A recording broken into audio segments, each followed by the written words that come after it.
後來鄉親啊，咱繼續要來講父母疼囝長流水。來看這個12歲小男童，4個月大的時陣確診帶着罕見疾病，肝甲油脂攏無好，病況是繼續來惡化。經過醫療團隊的評估了後，進行活體器官移植的手術。囡仔的媽媽捐肝予伊，囡仔的爸爸捐油脂予伊。這擺小男童的身軀改善真多，已經轉去學校讀冊了，父母真安慰。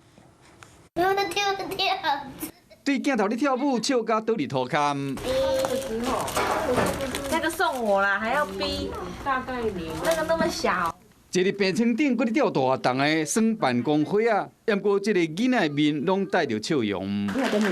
被叫到的時，真大方徛起來熱手，要滿12歲這個姓柯的囡仔兄，出事無偌久的時，就面臨病痛的考驗。4個月大的時，確認得着罕見的疾病，生活都還真細緻。醫方評估後，佇去年到今年前後接受肝甲油脂活體移植手術。2025年1月接受因老母所捐的部分的肝臟油脂小一檔，今年1月接受老爸捐的油脂，成功挽回性命。想要出國，想去哪裡？日本去滑雪。所以其實，在4個月的時候，我跟爸爸就是在不斷的做心理建設，然後跟經濟上的就是像存錢討論，就是要照顧好我跟我先生的身體，因為我們勢必須要走這條路，就是一個捐肝，一個捐腎。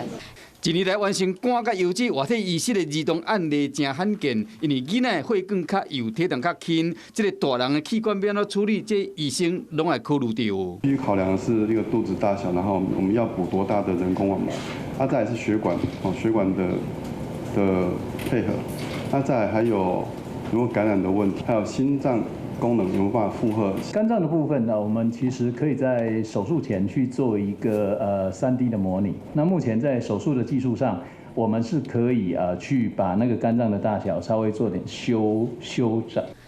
經過醫療團隊的照顧，這個囡仔已經過去讀冊啊。是講這照氣功、食藥等等需要注意的代誌，對囡仔來講嘛是一種挑戰。不過對老爸老母來講，看到囡仔健康的狀況有改善，都是一件歡喜的代誌。Hello， 我是莊慧琪，想要搶先掌握最及時的新聞資訊嗎？趕快訂閱、按讚、開啟小鈴鐺，鎖定華視新聞 YouTube 頻道。